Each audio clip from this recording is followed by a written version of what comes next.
আজকে দিনেও বিরোধীর কারণটা কারা করছে দেখুন। আজকেও ইসলামের বিরোধী কারা করছে দেখুন। যারাও ধর্মের দোকানকে টিকাবার জন্য আমার রাসূলুল্লাহ বিরোধী করতে লেগেছে, হয় তারা ধর্মের নামে নারীদেহ শোষণ করে, না হয় ধর্মের নামে মানুষকে খুব বোকা বানাতে লেগেছে, না হয় ধর্মের নামে নিজেকে মানুষের খোদা বানাতে লেগেছে। আজকে দিনও তারা আমার রাসূলুল্লাহর বিরোধী করতে লেগেছে।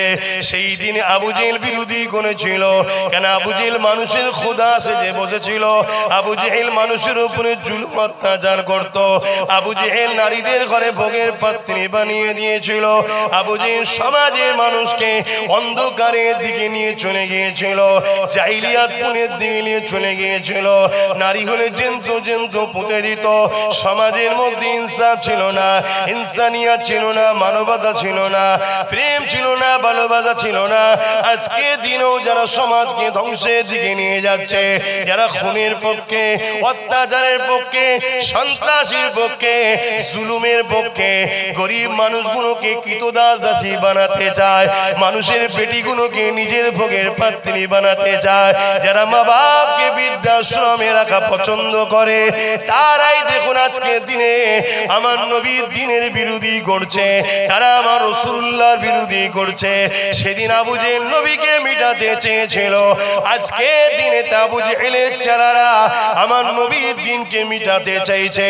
কিন্তু মনে রাখবেন, সেদিন আবু জেহেল মিটে গেছে, আমার নবীকে মিটাতে পারেনি।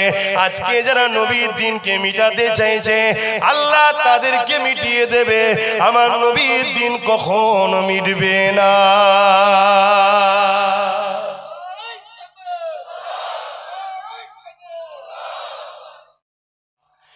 এদের টার্গেট ইসলামের বাতিকে নিভিয়ে দেব। কেন? ইসলাম বলেছে কুনতুম খায়রা উম্মতি উখরিজাত লিন-নাসি তা'মুরুনা বিল মা'রুফ ওয়া তানহাউনা আনিল মুনকার। এ দুনিয়া মানুষেরা, আল্লাহ তোমাকে আমাকে দুটো কাজ দিয়েছে, ন্যায়ের পক্ষে থাকো, অন্যায়কে মিটিয়ে দাও। অন্যায়কে মিটিয়ে দিয়ে আল্লাহর জমিনের উপরে ন্যায়কে আবাদ করো। এটাই হলো তোমার আমার কাজ। অন্যায়টা কি, ন্যায়টা কি, নবী যা দিয়েছে ওটাকে মেনে নাও। মাতাকুমুর রাসূল ফাখুযুহু ওয়া মা নাহাকুম আনহু ফান্তাহু। নবী যা আদেশ করেছে দিচ্ছে নিয়ে নাও, নবী যা নিষেধ করেছে ছেড়ে দাও। এ নওজোয়ান তরুণীরা, বাপেরা, আমার নবী পাকের জীবনী পড়লে দেখা যায়, আমার নবী পাক 570 খ্রিস্টাব্দে দুনিয়ার জমিনে এসেছে। 40 বছর বয়সে নবী আমার নবুয়তের এলান করেছে, অর্থাৎ ডিউটিতে জয়েন্ট হয়েছে। চাকরি তো সেদিন পেয়েছে যেদিন দ্বিতীয় কেউ ছিল না। আল্লাহ নূরে মুহাম্মদ রাসূলকে তৈরি করে সেদিন নবী বানিয়ে দিয়েছে। ডিউটি সেদিন পেয়ে গেছে, চাকরি সেদিন পেয়ে গেছে, কিন্তু ডিউটিটা দুনিয়ার জমিনে এসে 40 বছর বয়সে 570-এর সঙ্গে 40 যোগ করলে 610 হয়। এই 610-এ নবী আমার দ্বীন ইসলামের ডিউটির কাজে জয়েন করেছে। কিন্তু আমার নবী পাক এই জমিনের উপরে নামাজ নিয়ে এসেছে মেরাজে। গত যে মাসটা চলে গেল, ওই মেরাজের মাসে আল্লাহ নবী রজবের মাসে মেরাজে গিয়েছিল। ওখান থেকে নবী আমার নামাজ এনেছে, ওখান থেকে রোজা রেখেছে। এ যুবকেরা, তরুণীরা, বাপেরা, আমার নবী পাক মেরাজে গিয়েছিল কত সালে? আল্লাহ নবী 11টা বছর কি করেছে? আল্লাহ নবী 11টা বছর ধরে কিসরা থেকে শুরু করে, কায়সার থেকে শুরু করে, রোম পারস্য থেকে শুরু করে পৃথিবীর সমস্ত অত্যাচারী শাসকদের কাছে নবী চিঠি করেছে। মুহাম্মদ রাসূলের পক্ষ থেকে চিঠি, তোমরা দুনিয়া জমিনে অত্যাচার বন্ধ করো, আল্লাহর শ্রেষ্ঠ সৃষ্টি মানুষগুলোকে বাঁচতে দাও, গরিবের উপরে জুলুম বন্ধ করে দাও, এতিমগুলোকে হত্যা বন্ধ করো, নারীগুলোকে ভোগের পাত্রী বানিয়ে বানিয়ে দিয়েছো, এই মায়ের জাতকে তোমরা বাঁচতে দাও। অন্যায় বন্ধ করো, জুলুম বন্ধ করো, লুট বন্ধ করো, দাঙ্গা বন্ধ করো, সন্ত্রাসী বন্ধ করো, অত্যাচার বন্ধ করো। এক কথায় এই জমিনের উপরে অশান্তি দাঙ্গা বন্ধ করো। নবী আমার সবাইকে চিঠি দিয়েছে। ওই চিঠি দিয়ে অনেক দেশের রাজারা ইমানের কলেমা পড়ে আমার নবীর পাশে দাঁড়িয়েছে। অনেকে আবার আমার নবীর চিঠিকে টুকরো টুকরো করে ফেলে দিয়েছে। তার মধ্যে একটা দেশ হলো পারস্য, যে পারস্য পৃথিবীর জমিনে হাজার বছর ধরে আগুনের উপাসনা করত। ওই পারস্য সুলতান আমার নবী পাকের চিঠিটাকে নিয়ে টুকরো টুকরো করে ফেলে দেয়। সাহাবী হুজুর মনে দুঃখ করে, আমার নবী পাকের দরবারে এসে বলে, ইয়া রাসূলুল্লাহ হাবিবাল্লাহ, আপনার চিঠিটাকে টুকরো টুকরো করে ফেলে দিয়েছে। আল্লাহ নবী বলেছিলেন, এ সাহাবী রে, তোমার নবী মুহাম্মদ রাসূলুল্লাহ চিঠিকেও টুকরো করেনি, ওর রাজত্বকে টুকরো টুকরো করে দিয়েছে। এই কথা নবী পাক বলে দিলে কয়েকদিন যেতে না যেতে খবর এসে গেল। কি খবর এলো? পারস্য সুলতান ছিল বড় নারী পিপাসিত, খারাপ লেভেলটা সত্যটা বলতে হচ্ছে। সে প্রতিদিন তার বিছানাতে জোর জবরদস্তি করে কুমারী মেয়েদের ঘরে, গরিবের বেটিদের ঘরে উঠিয়ে নিয়ে আসে তার জোর করে। আজও আমাদের সমাজে, আমার বাংলা তো এমন লিডার আছে যারা গরিবের বেটিদের ঘরে জোর করে উঠিয়ে নিয়ে যায়। কিন্তু এই বিষয়ে উলামাদের মুখে কথা নাই, এই বিষয়ে আলেমদের মুখে কথা নাই, এই বিষয়ে যুব সমাজকে জানানো হয় না। তাই এদের বিরুদ্ধে লড়াই করতে হবে। এর নাম হলো ইসলাম।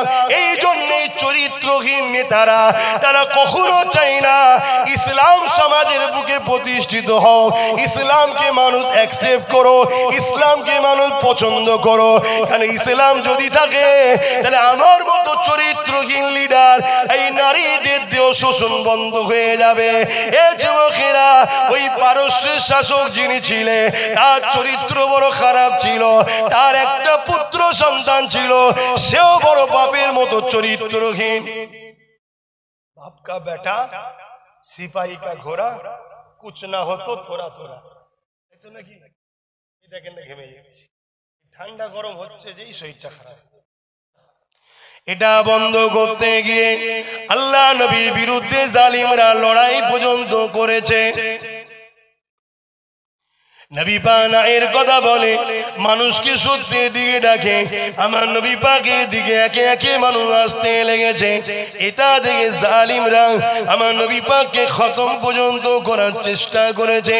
যেমন মক্কার সন্ত্রাস আবু জেহেল ছিল, মক্কায় আবু জেহেল চিন্তা করতে লাগলো মুহাম্মদ রাসূলের দিকে একটা একটা করে লোক বেড়ে যেতে লেগেছে। তাই কি করা যেতে পারে? মুহাম্মদ রাসূলকে শহীদ করে দাও, মুহাম্মদ রাসূলকে কতল করে দাও, মুহাম্মদ রাসূলকে শহীদ করে দাও। এই কতলটা করবে কে? এই শহীদটা করবে কে? এই কতলটা করবে কে? যে করবে আমি আবু জেহেল, তাকে অনেক পুরস্কার দেব। ওই জায়গাতে একটা যুবক ছেলে দাঁড়িয়েছিল, নাম তার ওমর। তিনি দাঁড়িয়ে গেলেন, তখন হযরত হয়নে ফারুক হয়নে, তিনি দাঁড়িয়ে গিয়ে বলেছিল, হে আবু জেহেল, আমি পারবো। আবু জেহেলও চিন্তা করেছিল এই কাজটা উমারই পারবে, অন্য কেউ পারবে না।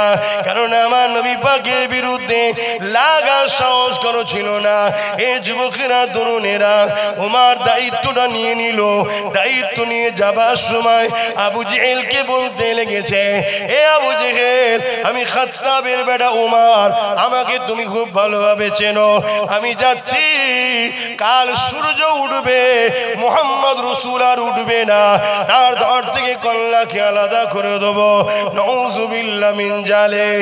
তবে মনে রেখে দিও, তুমি যা ওয়াদা করেছো ওই ওয়াদা থেকে নড়চড় হবে না। যদি হও, তোমারও কিন্তু জান থাকবে না। উমার ফারুকের কথা শুনে বলতে লেগেছে, চিন্তা করো না। উমার যাবার সময় বলে গেল, 39 জন এমন হয়েছে 40 আর হতে দেবো না। ফেরেশতাদের মধ্যে আলোচনা হতে লেগেছে, খাত্তাবের বেটা উমারের বিশাল পাওয়ার, বিশাল ক্ষমতা। সে বলতে লেগেছে 39 থেকে 40 হতে দেবে না। আমার আল্লাহ আওয়াজ দিয়ে বলে দিল, হে আমার ফেরেশতারা, চিন্তা করো না, উমারকে যেতে দাও, যেতে দাও।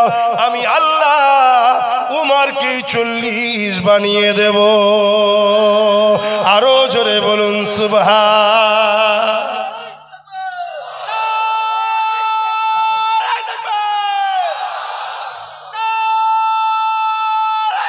আল্লাহ 39 থেকে 40 হতে দেবে না যিনি বলেছিলেন, আল্লাহ তিনাকেই 40। আজও যারা ইসলামকে মিটাতে চাইছে তাদের ঘরের ছেলে ইসলামের ঝান্ডা বহন করবে। জোরে বলুন সুবহানাল্লাহ। তার প্রমাণ, বাবরি মসজিদে যে প্রথম আঘাত দিয়েছিল, আল্লাহ তাকে হিদায়েত করেছে। শুধু হিদায়েত নয়, তার মাথায় ঢুকিয়ে দিয়েছে। সে বলতে লেগেছে, আমি 100টা মসজিদ বানাবো। জোরে বলুন সুবহানাল্লাহ।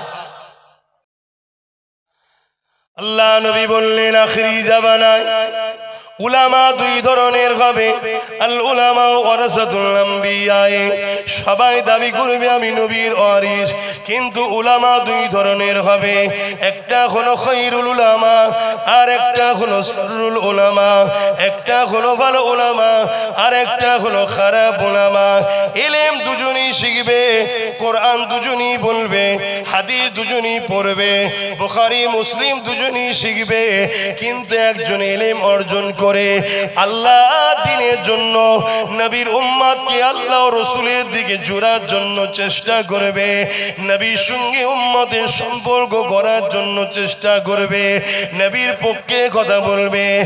আর একদল উলামা হবে, ইলম শিক্ষা করে দুনিয়ার অত্যাচারী জালিম শাসকদের অর্থ নিয়ে, ডলার নিয়ে, টাকা নিয়ে তাদের দালালি করতে থাকবে। উদাহরণ হিসাবে জানিয়ে দিই, আমার ভারতবর্ষে একটা রাজা ছিল, যার নাম হলো হতভাগা আকবর। এই আকবর উলামা মুফতি মাওলানাদেরকে অর্থ দিয়ে খরচ করে তাদের দ্বারা কোরআনের বিরুদ্ধে একটা কিতাব লিখেছিল, যে কিতাবটার নাম হলো দ্বীনে ইলাহি। ওই উলামারা কোরআনের বিরুদ্ধে কিতাব লিখলো, অথচ তারাই কোরআন পড়ে মাওলানা হয়েছে, তারাই হাদিস পড়ে মাওলানা হয়েছে, কিন্তু অর্থের কাছে, গাড়ি বাড়ির কাছে তারা নিজেদের ইলমকে বিক্রি করে, ঈমানকে বিক্রি করে জালিম অত্যাচারী শাসকের কাছে বিক্রি হয়েছে। তারা দ্বীনে ইলাহি লিখে দিল, আকবর দ্বীনে ইলাহির প্রচার করতে লাগলো। এদিকে মুজাদ্দিদ আল পেসানি রাহমাতুল্লাহ আলাইহি, তিনি মুজাদ্দিদ আল পেসানি আকবরের বিরোধী করতে লাগলো। মুজাদ্দিদ আল পেসানি তিনিও আলেম, তিনিও কোরআন পড়েছে, হাদিস পড়েছে, কিন্তু বয়সটা অনেক হয়ে গেছে। এই যুবকেরা মুজাদ্দিদ আল পেসানির দিকে গুটি কতক লোক দাঁড়ালো, আকবরের দিকে অনেক বড় বড় মুফতি মাওলানা দাঁড়িয়ে গেল। কারণ আকবর অর্থ দিয়েছিল, আকবর টাকা দিয়েছিল, আকবর সম্মানীয় পদ দিয়েছিল। এই মুজাদ্দিদ আল পেসানির বিরুদ্ধে ওই উলামারা লেগে গেল। এই যুবকেরা, এটাও নতুন নয়, কারবালার ময়দানে একটু চলুন ঘুরে আসি। ওই কারবালার দিনে কি হয়েছিল? এজিদ বাহিনী পাঠিয়েছিল 22,000 লোক, আর ইমাম পাক মাত্র 72 জন ছিল। 22,000-এর মধ্যে 3,000 হাফেজে কোরআন ছিল, 3,000 মুফতি ছিল, 7,000 আলেম ছিল। মনে রাখবেন, আলেম কোন পদ পাবার জন্য এজিদের শাসন ক্ষমতার কাছে অর্থের জন্য বিক্রি হয়ে গেল। তারা দেখিয়ে দিল, এ দুনিয়ার মানুষ, এটা তো আমাদের জন্য ইতিহাস, যুগে যুগে ইতিহাস ঘটেছে আমাদেরকে সতর্ক করার জন্য আল্লাহ। কিন্তু মুজাদ্দিদ আল পেসানি রাহমাতুল্লাহ আলাইহি, তিনি একা গুটি কতক আলেম দিয়ে আকবরের বিরুদ্ধে লড়াই করলো। আমার আল্লাহ একদিন মুজাদ্দিদ আল পেসানিকে বিজয় দান করে আকবর ও তার বাহিনীকে ধ্বংস করে দিয়েছিল। আকবরের মাজার কবর কোথায়? ছেলে পুলে কারা বলবেন তো? আছে? আকবরের কাছে কেউ যায়? তার ছেলেপুলের কাছে আর মুজাদ্দেদ আল পেশানির কাছে? নবীর গোলাম। আকবরের পক্ষে যত মুফতি মাওলানা দাঁড়িয়েছিল, একটা কোনো কবর আছে? তাদের কাছে কেউ যায়? কেন? ওরা দুনিয়াদার, মুনাফিক। শুনছেন?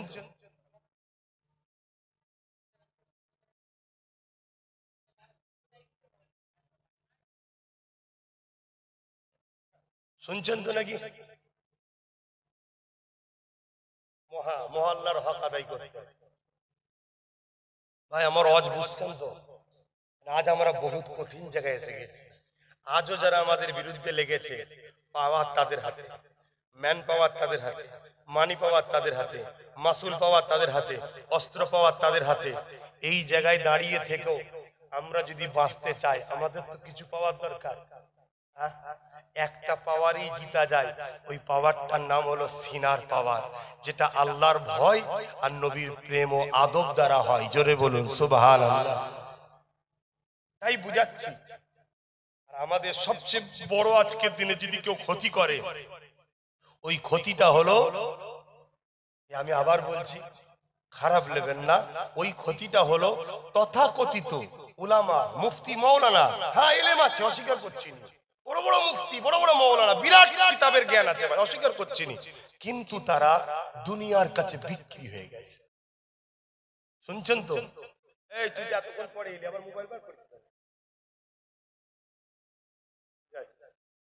শুনছেন তো ভাই? আমার কথা বুঝছেন? আল্লাহ নবী তাই বললেন, আখেরি জমানায় আমার উম্মতের মধ্যে ৭৩ দল হবে। কটা? ৭২ জাহান্নামী, একটা। হুজুর ৭২ দলে কি নামাজ থাকবে না? নবী বলল থাকবে। রোজা থাকবে না? থাকবে। হজ থাকবে না? থাকবে। যাকাত থাকবে না? থাকবে। কোরআন থাকবে না? থাকবে। হাদিস থাকবে না? থাকবে। তারপরে জাহান্নামে যাবে কেন? আল্লাহ নবী বললেন, তাদের অন্তরে আমি নবী আমার হাইয়া থাকবে না, অর্থাৎ আদব, প্রেম, সম্মান থাকবে না। সব থাকার পরও জাহান্নামী। শুনছেন? তাহলে আমাদেরকে মানুষ বাঁচবেন কিভাবে? মুফতি বাঁচবেন কিভাবে? পীর বাঁচবেন কিভাবে? মাওলানা বাঁচবেন কিভাবে? আখেরি জমানা তো, আখেরি জমানা তো। কোটি কোটি টাকা টেবিলের তলায় লেনদেন হয়ে যায়, আমাকে বেঈমান বানাতে আসেন, কি বুঝবেন কি করে? আর উলামা ছাড়া তো চলাও সম্ভব নয়। এই সম্ভব নাকি? না ডাক্তারের কাছ থেকে শুনবেন, উকিলের কাছে শুনবেন, সে তো ভুলভাল ফতোয়াতে চলে যাবে। তাহলে উলামা দরকার। কিন্তু উলামা ৭৩ দলের মাথাতেই উলামা বসে আছে।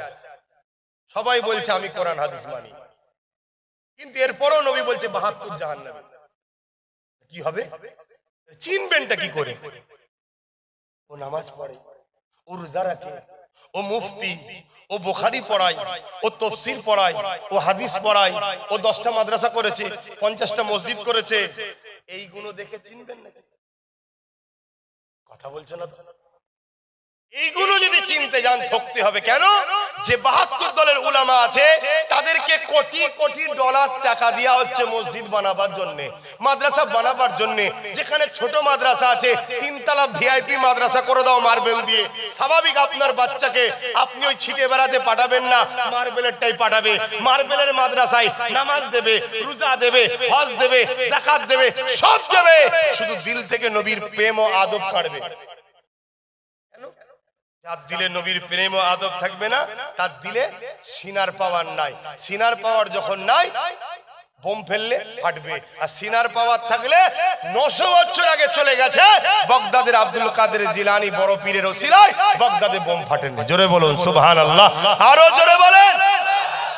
লাস্টে আমেরিকা পায়ে হেঁটে নেবে যুদ্ধ করেছে, জানেন তো নাকি? যত মিসাইল ফাটে ফেলে, একটাও ফাটে না। কেন? কি জন্যে? কেন? বাগদাদে একজন শুয়ে আছে, 850-900 বছর আগে চলে গেছে, কিন্তু তিনার সিনাতে এমন পাওয়ার আছে, সেই পাওয়ার আজও কাজ করছে। জোরে বলুন সুবহানাল্লাহ। অনেকে তো বলে ওলি আল্লাহদের কাছে যে কি হবে, এই আরেক ইসলামের বিদ্বেষ। শুনছেন তো নাকি? তাহলে এই সিনার পাওয়ারটা বাঁচাতে হবে। এই বাঁচাবার পন্থা কি? যেমন সোনা চিনতে গেলে কোষ্ঠী পাথর দরকার, মোমেন না মুনাফিক? আরে প্রকাশ্য দুশমন তো চিনা যায়। দুটো দাড়িওয়ালা, দুটো টুপিওয়ালা, দুটো রোজাদার, দুটোই হাজি, দুটোই নামাজি, দুটোই মুফতি, দুটোই মাওলানা। একজন বলছে নবী হায়াতুন নবী, একজন বলছে নবী মরা নবী। আপনি চিনবেন কি? টেস্ট করতে গেলে আপনাকে এটাই বুঝতে হবে। যেমন সোনা চেক করতে গেলে কোষ্ঠী পাথর দরকার, মুমিন না মুনাফিক চেক করতে গেলে মুহাম্মদ রাসূল দরকার। জোরে বলুন সুবহানাল্লাহ। আমার নবীকে আল্লাহ মুনাফিক আর মুমিনের বিচখানে পার্থক্য করার জন্য ইমাম করেছে। জোরে বলুন সুবহানাল্লাহ। আল্লাহ কোরআনে বলছে, হাবিব মুনাফিক তো তারা যারা আমি আল্লাহ আমার দিকে ছুটে ছুটে আসবে, নামাজের বেলায় ছুটে ছুটে, রোজার বেলায় ছুটে ছুটে, হজের বেলায় ছুটে ছুটে, যাকাতের বেলায় ছুটে ছুটে, তাসবির বেলায় ছুটে ছুটে। হাবিব আপনার শান মর্যাদার বেলায় তারা মুখ ছিটকাবে, আপনাকে সম্মান দিতে চাইবে না, আপনার কদমে যেতে বললে যেতে চাইবে না, তখন ফতোয়াবাজি করবে। হাজারে আসওয়াদে চুমা দিচ্ছে, ফতোয়া নয়, মুহাম্মদ রাসূলের রওজায় গিয়ে চুমা দিলে এই মুনাফিক চিনতে পারছে? শুনছেন কি ওয়াজ করব? আজকে একটা ভিডিও দেখছি, মসজিদে নবাবিতেই সম্ভবত একজন ইমাম বসে বসে বয়ান করছে। ওই যে শিখাই না মাওলানারা ওখানে শিখায়, কি বলবো? বলতে বলতে বলছে, কিভাবে বলবো বলেন তো, অনেক লজ্জার কথা, লজ্জার কথা। স্ত্রীর নাকি বুঝেলেন, বাচ্চারা যেটা মায়ের পান করে, স্ত্রীর পান করা নাকি জায়েজ। শুনছেন? এই কথাটা যখন পুরো বিশ্বে চলে যাবে, অমুসলিমরা এটাকে হাতিয়ার করবে না? এই তো তোদের মোল্লারা বলেছে, তোরা কত নোংরা জাত দেখ। কিন্তু ইহুদি পাক্কা, ওর পিছনে কোটি কোটি ডলার টাকা খরচ হচ্ছে, ও শয়তানকে বসানো হয়েছে ওখানে। এবার আমার মতো ছোটখাটো লোক এখানে চিল্লালে আমাদের সমাজের মুফতিরা বলবে কি, হ্যাঁ নবীর মসজিদে শিক্ষা দিচ্ছে আব্বাস কপাতার মৌলী সাহেব, ও কপাতা বোঝে। আরে মৌলী সাহেব কপাতাতে হয় না। এখানটায় কি আছে দেখো, ইবলিস আদমকে সম্মান না করার জন্য কাফের হয়েছে, আজকের মুফতি মাওলানা রাসূলকে সম্মান না করার জন্য কাফের হয়েছে। আসো মুনাফিক আর মুমিন চিনার জন্য মেন পার্থক্যর মূল দাড়ি পাল্লা বলুন আর মিটার বলুন, যে ভাষা আপনি বুঝবেন সেটা হলো মুহাম্মদ রাসূল। জোরে বলুন সুবহানাল্লাহ। যার দিলে নবীর আদব নেই, প্রেম নেই, তাদের থেকে দূরে সরে যান, সেই উলামার থেকে দূরে সরে যান, সেই আলেমের থেকে দূরে সরে যান, সেই বক্তার থেকে দূরে সরে যান। যার দিলে নবীর প্রেম আদব আছে, যার সোহবতে বসলে আপনাকে নবী শিখায়, নবীর প্রেম দেয়, নবীর কথা শোনায়, নবীর আজমতের কথা বলে, নবীর মেরাজের কথা বলে, নবীর নূরের কথা বলে, নবীর হায়াতের কথা বলে, নবীর মাকামের কথা বলে, নবী ইলমে গায়েবের কথা বলে, নবীকে আল্লাহ কত শানওয়ালা করেছে, এটা যারা আপনাকে বেশি বেশি শোনায় তাদের কাছে গিয়ে বসুন। সারা রাত নামাজের ওয়াজ করছে, সারা রাত রোজার ওয়াজ করছে, দরকার আছে, কিন্তু মুমিন না মুনাফিক নামাজের ওয়াজ শুনে বুঝে যাবেন। শুনছেন না শোনেন না? ওকে বলুন অনেক নামাজের ওয়াজ শুনেছি আলহামদুলিল্লাহ, দরকার আছে, একটু আমার নবী যে চাঁদ দুটুকরো করেছিল ওটা বলো তো। তখন দেখবেন ওসব করলে কি হবে জানতে হবে মুনাফিক। শুনছেন না শুনেন? এ হলো মুনাফিক। কেন নামাজটা পেয়েছি যার জন্য, তারকে কত আল্লাহ ভিআইপি করেছে এটা জানা দরকার আছে না? না, তিনি আগুনের ইশারা করেছে, চাঁদ টুকরো হয়ে গেছে। আমার অসুবিধা হচ্ছে, আমি আপনাদের বাঁচাবার স্বার্থে লড়াই করছি। এই আমার আব্বার হয়ে কথা বলছি না, আমার গ্রুপের মৌলানাকে কেউ গাল দিয়েছে, ঝগড়া করছে, আমি বলেন না, আমাকে কেউ কিছু বলেছে, আমাকে তো কতজন কত কি বলে, কত গাল দিয়েছে, কি বলেছেন? কোনদিন আমার জন্য লড়াই করেছেন?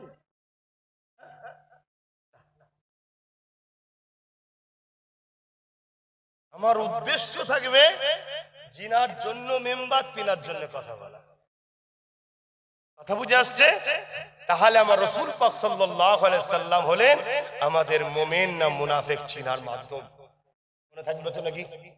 একটু বলেন হ্যাঁ কি না? খুব সাবধান, আখেরি যাবে না। আখরি জামানা কোটি কোটি টাকা দিয়ে মাদ্রাসা বানানো হচ্ছে, মসজিদ বানানো হচ্ছে। সেই মসজিদ সেই মাদ্রাসায় আপনি ছেলে দেবেন, ওই মসজিদে নামাজ পাবে, রোজা পাবে, হজ পাবে, যাকাত পাবে, দান পাবে, সব পাবে, শুধু মুহাম্মদ রাসূলের আদব প্রেম দেবে না। বলুন আপনার সন্তানটা কেনার হলো? কথা বলেন। এই যে গাছ কতগুলো ডাল আছে, যদি কেউ কেটে দেয় গাছটা মরে যাবে কেন? পুরো মূলটা কোনো রয়েছে। মূলটা কোথায় থাকে একটু বুঝুন, মাটির নিচে। আচ্ছা, মূলটার জন্য আবার আস্তে আস্তে দেরি হলো, ডালপালা গজাবে না গজাবে না, পাতা হবে না হবে না, কিন্তু আর একজন মূলটাকে পানি গরম দিয়ে মেরে দেবে। এই ডালপালা পাতা থেকেও কোনো লাভ হবে? এই ডালপালা পাতাগুলো, গাছটা ধরুন আমরা, ডালপালা পাতাগুলো হলো নামাজ, রোজা, দাড়ি, টুপি, হজ, যাকাত দরকার আছে, তবে তো গাছের উপকার, গাছের সৌন্দর্য, গাছের ছায়া পাবে। কিন্তু কোন ছেলে নামাজ, রোজা, দাড়ি, টুপি এটা দিয়েছে, তার মানে কম করছে। কিন্তু মূলটা এখানে থাকে, মানে গোপন জায়গায় নবীর প্রেম ও আদব। একদিনও বড় হবে, নামাজি হবে, রোজাদার হবে, হাজি হবে, যা কিনা মূলের জন্য আবার বেরোবে, কিন্তু মূলটা নেই। মানে নামাজ, রোজা, দাড়ি, টুপি সব আছে, নবী নেই। যেমন এই গাছটা বেকার, ওই মুসলমানটাও বেকার। কিছু মাথায় ঢুকছে আমার নবীকে চেনেন, আজকে বলা হচ্ছে আমার নবী নাকি নিরক্ষর, বলা হচ্ছে বলে। ঠিক এই কথাটা মোল্লা মৌলী সাহেবরা প্রথম বলেছে। যার কথা বলছিলাম তরওয়াল নিয়ে আর কোরআন নিয়ে, ওর নাম লোবো না, কেন শয়তান হাইলাইট হতে চাইছে। আমরা বুঝতে পেরেছি হাইলাইট হবার একটা মাধ্যম। ইসলামের বিরুদ্ধে বলো, নবীর বিরুদ্ধে বলো, আজানের বিরুদ্ধে বলো, কোরআনের বিরুদ্ধে বলো, সঙ্গে সে হাইলাইট হয়ে যাবে। কিছুদিন আগে আর একটা পাগলা নায়ক ছিল না, ওর নাকি আজানে ঘুম হয় না। মাতাল তো মদ খেয়ে রাস্তায় ঘুরে বেড়াতে, ঘুমোস কখন? এ মেয়ের কাছে ও মেয়ের কাছে সারা জীবন কাটা, আসতে ঘুমোস কখন? শুনছেন না শোনেন? ও 3 মিনিটে আজানের সমস্যা হয় না। ব্যাপারটা ওটা নয়, আমার ফিল্ম আর চলছে না, আমাকে লোক ভুলে গেছে। তা আজানের বিরুদ্ধে বল, হাইলাইট হলো না হলো না? এই মিডিয়া টিডিয়া চর্চা, এখানে ভাঙচুর, ওখানে আন্দোলন করো, ওখানে এই করো, শাস্তি চাই শাস্তি চাই। ও মুচকে মুচকে হাসে, তো জানে যতই চিল্লাস, নেতা কেতা তোর বাপ দাদু নয়, আমার বাপ দাদু। মোদিও আমার বাপ, মমতাও আমাদের, সব আমাদের। তোরা যতই চিল্লাস আমার কিচ্ছু হবে না, কিন্তু তোদের চিল্লানোতে আমার অ্যাড হয়ে গেল। কথা বুঝছো না? আমার কথা কষ্ট হয়ে গেল। অনেক মুসলমানের আবার এগুলো সব নানা নানি হয়তো কষ্ট পাতে পারে, কষ্ট পেলেও কিছু করার নেই, বা একটু ধৈর্য ধরতে হবে। কেন? আমার কাছে ইসলাম আগে। হ্যাঁ, দল করতে গেলে সম্মানীয় ব্যক্তিকে সম্মান করব, তার পদে সে আছে, সম্মান দেশের আমার ভিআইপি, ঠিক আছে, ইনি ইনার জায়গাতে সম্মানীয়, ঠিক আছে, কিন্তু আমার ইসলামের উপরে আমাদের শুনছেন শোনেন, এতে উনি যা খুশি করে করবি যাবে, সব চিন্তা করি নাকি আমরা? হাকিকাত তো বলছি, সত্য কথা আবার তিন সারি দিছে। ছোট হুজুর বললেন, বাবা চিনি অন্ধকারও মিষ্টি লাগবে। কি সুন্দর কথা, চিনি অন্ধকারও মিষ্টি লাগবে। হ্যাঁ, হক কথা বলতে হবে। যাই হোক, আমি যে কথা বলছিলাম, ঠিক এই মৌলী সাহেবের এই কথাটাকে ইও বলছে আজকাল কি, নবী নাকি নিরক্ষর ছিল, পড়াশোনা জানতো না। শুনছেন? এই সব চলছে না চলে না? আর মনে রাখবেন, অরিজিনাল যারা ইসলামের মধ্যে আছে তাদেরকে সমাজ কিন্তু হাইলাইট করবে না, তাদেরকে কোণঠাসা করবে। আর যারা 2 নম্বর ইসলামের মধ্যে আছে সেই বক্তাদের আলোচনাকে ছোট ছোট ক্লিপ করে সমাজের কাছে গুগল, ইউটিউবের মাধ্যমে সামনে নিয়ে আসা হবে, যাতে করে মুসলমান খুলেই যেন দেখি মিশর থেকে পড়ে এসছে। কি বলছে শুনি? বলছে হযরত আলী নাকি মদ খেয়ে নামাজ পড়েছে। নাউযুবিল্লাহ বলছেন, উনি মিশর থেকে পড়ে এসছে বলছে। তারটাকে হাইলাইট করা হচ্ছে। 5 মিনিট আগে ছেড়েছে বক্তব্য, 10 লক্ষ লোক দেখে নিয়েছে। বলবে তোদের আব্বাস সিদ্দিকী কি বোঝে রে, আমাদের দেখেছিস? 5 মিনিটের মধ্যে ভিউ দেখ। যদি দল ভারী হওয়াতে যদি হক হয়, তাহলে সালাউদ্দিন আইবি ছিল 12,000 আর সেলিবিয়ারে ছিল 4,000। খালিদ বিন ওলীদের নেতৃত্বে মাত্র 2000 বা 3000 খাইবারে, আর ওইদিকে ছিল রোমরা 2 লক্ষ। শুনছেন তো নাকি? সংখ্যাতে কখনো দেখা যায় না। সংখ্যায় যদি দেখেন তাহলে বদরে ছিল আবু জেহেল 1000, প্রফেট মুহাম্মদ সাল্লাল্লাহু আলাইহি ওয়াসাল্লাম মাত্র 313। কিন্তু বিজয় কাদের হয়েছিল? শত শেষটা বলুন, শেষটা বিজয় কার? আল্লাহ যার পক্ষে। অতএব হযরত আলী মাওলা আলী শেরে খোদা রাদিয়াল্লাহু তাআলা আনহু, তিনি 12 বছর যখন বয়স, তখন থেকে তিনি রাসূল পাক সাল্লাল্লাহু আলাইহি ওয়াসাল্লামের খেদমতে নবীর ইসলাম মেনে নবীর পিছু পিছু ঘুরতো। জোরে বলুন সুবহানাল্লাহ। সেই মাওলা আলী সম্বন্ধে কি কথা বলতে শুনছেন? শুনছেন তো নাকি? আব্বাস সিদ্দিকী কেউ যদি ছোট বড় কথা বলে ঈমান যাবে না, কবিরা গুনাহ হবে। আর আহলে বায়াত হলেন মাওলা আলী, ওনার সম্বন্ধে কেউ ছোট বড় কথা বললে ঈমান চলে যাবে। লক্ষ্যটা কি? ঈমান বার করা, তাই তো নাকি? ধরুন একটা বক্তা এখানে বসে এতগুলো লোক শুনছে, বললো হযরতে আলী 12 কি বলে নামাজ পড়াতে পড়াতে শরাব পান করেছিলেন, তাই তিনি সূরা ইখলাস ভুল পড়েছেন। আজ কমপ্লিট হয়ে গেল, একটা কেউ এই কথাটার প্রতিরোধ করলো না। যতজন মাহফিলে ছিল সব কটা কাজ হয়ে গেল। শুনছেন না? শুনুন, অন্যায়ের প্রতিবাদ করার দাম যেমন ঈমান, আর আহলে রাসূলদের বিষয়ে কেউ মিথ্যা বললে তাদের প্রতিবাদ না করলেই ঈমান চলে যায়। কথা বুঝতে পারছি? ইসলামের থেকে কোনোভাবে আমাদেরকে মিটাতে পারে না। বিগত দিন যত বড় বড় সুপার পাওয়ার আমাদেরকে মিটাতে গেছে, দাজলা নদীতে রক্তে লাল হয়ে পানি লাল হয়ে গেছে, তথাপিও চিঙ্গিস খান আমাদের মিটাতে পারে না। হারাকু খান কি বলে মিশরের জমিনে আমাদের মাথা কেটে ওই মাথার খুলি দিয়ে বড় বড় রাজপ্রাসাদ করেছে, তথাপিও ইসলামও আমাদেরকে মিটাতে পারে না। কারণটা কি? তাদের হাতে সব ছিল, তাও মিটাতে পারে না। তারা রিসার্চ করে দেখেছে এদের দিলের মধ্যে একটা পাওয়ার আছে, ওই পাওয়ারটা হলো নবীর প্রেম, নবীর আদব। এদের দিল থেকে ওই পাওয়ারটাকে না বার করতে পারলে আমরাও আজকে যতই চেষ্টা করি এদেরকে মিটানো যাবে না। এদেরকে একটা দুটো করে মব লিঞ্চিং এর নামে মারবো, একটা দুটো করে মব লিঞ্চিং এর নামে মেরে দেবো, আর এরা সিজদায় পড়ে আল্লাহকে বলবে আল্লাহ বাঁচান, সাহায্য করেন। খোদার পক্ষ থেকে এমন মার আসবে লাশকে নুকোতে হবে। শুনছেন না? শোনেন না? এটা কিসের জোরে হচ্ছে? কথা বলছে না? নামাজির দোয়া কবুল হয়? এই বেনামাজি যদি নামাজ ঈমান যদি না থাকে সেদিন নামাজ পড়ে তার দোয়া কবুল হবে? তাহলে কিসের জোরে কবুল হয়?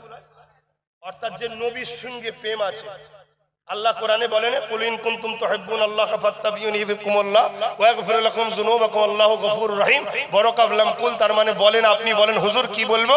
ইন কুনতুম তুহিব্বুনাল্লাহ, যারা বলে আল্লাহকে ভালোবাসি, এরা যদি সত্যবাদী হয় ফাত্তাবিউনি, আগে যেন আপনাকে মানে ইত্তেবা করে, আর যারা আপনাকে মানবে ইত্তেবা করবে, ইউহিব্বুকুমুল্লাহ, আমি আল্লাহ তাদেরকে ভালোবাসবো। জোরে বলুন সুবহানাল্লাহ। তাহলে আল্লাহর সাহায্য, আল্লাহর ভালোবাসা পাওয়ার সিস্টেম কি? নবীকে আগে ভালোবাসে মেনে নিতে হবে। এরা কি করছে? 72 দল কি করছে বলো? তাই আমি আপনাদেরকে জ্ঞান দিচ্ছি না, উলামাদেরকে জ্ঞান দিচ্ছি না, পীর পিসায় মুফতি মৌলানাকে জ্ঞান দিচ্ছি না, জাতির স্বার্থে বলছি। প্রত্যেকটা জুম্মায় মাসে 4টে জুম্মা হয়, মসজিদে 3টে জুম্মা নবী শিখান উম্মতকে, নবীর জীবনী শুনান উম্মতকে। এই উম্মত যদি বাঁচাতে চান এদেরকে নবী শিখান, নবী চিনান। বছরে 52টা জুম্মা হয়, কমসে কম 30টা জুম্মায় প্রতিটা মসজিদে মসজিদে নবীর জীবনী শুনান, নবীর জীবনী শুনান। নামাজের যদি পুরো কমপ্লিট রুকন আরকান যদি ঠিক নাও করতে পারে, দিল থেকে ইচ্ছা করে যদি না করে আল্লাহ তাও কবুল করে নেবে। জোরে বলুন সুবহানাল্লাহ। কিন্তু সরষের দানার থেকেও ক্ষুদ্র নবীর শানে যদি গুস্তাখি হয়ে যায় ঈমান চলে যাবে। তাহলে বেশি কোনটা শিখতে হবে বাপ? কথা বলছো না তো? তাহলে প্রতিটা মাহফিলে, প্রতিটা জলসায়, প্রতিটা জায়গাতে 100টা যদি বক্তা ওয়াজ করে 100টা জলসায়, উচিত হবে 70টা জলসাতে যারা সামনে থাকবে এদেরকে নবী শোনানো। বাকি 30টা আরো বিষয় আছে শোনানো দরকার। আমার ভুল বুঝছেন নাকি? হ্যাঁ, এখন কি ওয়াজ হচ্ছে? তাফসীরুল কোরআনের নামে কি হচ্ছে? হ্যাঁ, আমার নবী পাকের আহলিয়াদের নিয়ে মজাক করা হচ্ছে, ছোট বড় কথা বলা হচ্ছে। আর এই উম্মতে মুহাম্মাদি এদের কোনো হুঁশই নাই। এরা হই হই করছে, ইউটিউব হুজুর ধরছে, ফেসবুক হুজুর ধরছে। হ্যাঁ, একটু সাবধানে চলো যুবকরা, আমার কথা কষ্ট পেচ্ছ না তো?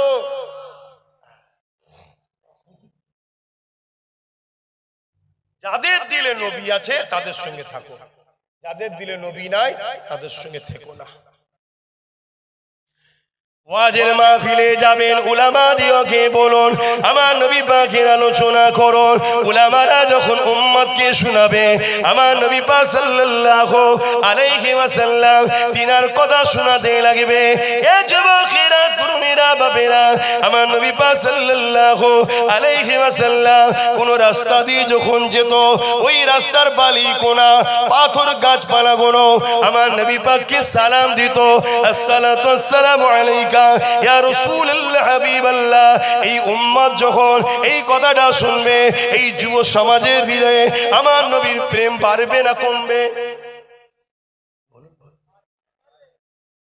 এই যুব সমাজকে যখন শোনানো হবে, এ যুবকেরা আমার নবীর নেতৃত্ব মানো, আমার নবীকে লিডার বলে মানো, আমার নবীকে পথ প্রদর্শক বলে মানো। আমার নবীর মতো মডেল দ্বিতীয় জমিনে আসেনি। আর আমার নবী পাক সাল্লাল্লাহু আলাইহি ওয়াসাল্লাম এত বড় লিডার ছিলেন। একদিন আবু জেহেল এমন করে হাবিবি আমানিকে নিয়ে এসে আমার নবী পাকের কাছে প্রশ্ন করলো, হে মুহাম্মদ, আসমানে কিছু করে দেখাও। আমার নবী পাক আসমানের দিকে তাকালে একটা চাঁদ উঠেছে, গোলাকার চাঁদ। আল্লাহ নবী বললেন, এ হাবিবি আমানি রে, এই চাঁদটাকে কি দুটুকরো করে দেবো? হাবিবি আমানি বলল, এটা কি করে হতে পারে? চুপ হয়ে রয়ে গেল। আল্লাহ নবী সাদা আঙুলটাকে তুলে আকাশের চাঁদের দিকে ইশারা করলো, সঙ্গে সঙ্গে চাঁদ খানা দুটুকরো হয়ে যায়। শুনছেন তো? এখানে নবীর কথা শুনতে চাই না, সেখানে ওয়াজ করাটাও হলো গুনার কাজ। ভাড়া কাটতেছি, অনেকে আপনাদের শিখাবে। ঘন্টা ধরে যখন এসেছি, 1 মিনিট হলো খেটিয়ে শিখাবে। আর পাল্লায় যদি পড়ো তাহলে আমার কাছে হাঁটতে হবে। শুনছেন না? শোনেন? আমি দাওয়াত দিয়েছি, এসেছি, আল্লাহর হুকুম, যতটুকু আল্লাহ বলাবে বলবো। একটা বলতে হয়, এতক্ষণ থাকবো, সিস্টেম চলে আসছে। না না, ঠিক আছে, ঠিক আছে, আচ্ছা। আমি কি ওয়াজ করছি শুনছেন তো? আমার নবী আগুনের ইশারা করেছে আকাশের চাঁদ। বলেন বলেন বলেন। পৃথিবীতে যত সুপার পাওয়ার আছে নবীর বিরোধী করছে, সব কটাকে এক জায়গায় করে বলে আকাশের চাঁদকে সরাতে হবে না, একটা বাল্ব জ্বালাবো, লাইট ওই যে জ্বলছে না, সবাই মিলে বলে তোমরা চেষ্টা করে দেখো দিন হয় কি। তাহলে মূর্খ কোন আমার নবীর সঙ্গে পাল্লা দেয়? শুনছেন না শোনেন না? আমার নবীর ইশারা আকাশের চাঁদও শোনে। কেন? আকাশের চাঁদটাও হলো মুহাম্মদ রসুলের উম্মত ও গোলাম। জোরে বলুন সুবহানাল্লাহ। গোলাম পরিচয় দিচ্ছে আকার হয়ে, মালিকের হয়ে পরিচয় দিচ্ছে। কি পরিচয়? প্রেমের পরিচয়। আমার আকা, আমার মালিক মুহাম্মদ আরবি সাল্লাল্লাহু আলাইহি সাল্লাম আমাকে বলেছে দুটুকরো হ, দুটুকরো হ। আর আজকে যদি নবী আপনাকে একটা ছুরি দিয়ে বলে পোড়া আঙুলটা কেটে দে, এ মুসলমান, চিন্তা করো শ্রেষ্ঠ মানুষ আমরা কত খারাপ হয়ে গেছি। আকাশের চাঁদ প্রমাণ দিচ্ছে প্রেমের, গোলামির আমরা পাচ্ছি না। আমরা সামান্য দুনিয়ার একটু পথকে ছাড়তে পারছি না। কেন? একটু পথকে ছাড়তে পারছি না। যে চলো রাসূলুল্লাহর যখন দুশমনি করছে, মাদ্রাসাকে যখন মিটিয়ে দিতে চাইছে, মসজিদকে যখন মিটিয়ে দিতে চাইছে, চলো এদেরকে ডিভোর্স দাও, তালাক দাও, এদের সাথে থাকবো না। মুসলমান এটাই করতে পারছে না, তাকে ছুরি দিলে মনে হয় সে আগুন কেটে দেবে। বেঈমান, অত্যাচারী, জালিম, মুশরিক, অত্যাচারী নেতার জন্য মুসলমান অপর মুসলমানকে খুন করছে, হত্যা করছে। শুনছেন? হত্যা করছে। সেই মুসলমানকে যদি বলা হয় নবীর দ্বীনের জন্য তোমার একটা আঙুল কেটে দাও, পারবে? কথা বুঝছেন?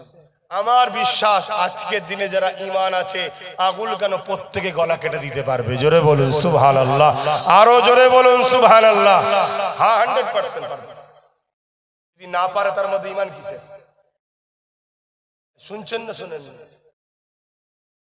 সেই জায়গা যদি কোনোদিন আল্লাহ কোনো ইমানদারকে নিয়ে যায়, ইমানদার সত্যিই জানবে, হয়তো সে নিজেও বুঝতে পারবে না, পারবো আপরে ঈমান তোকে নিয়ে চলে যাবে।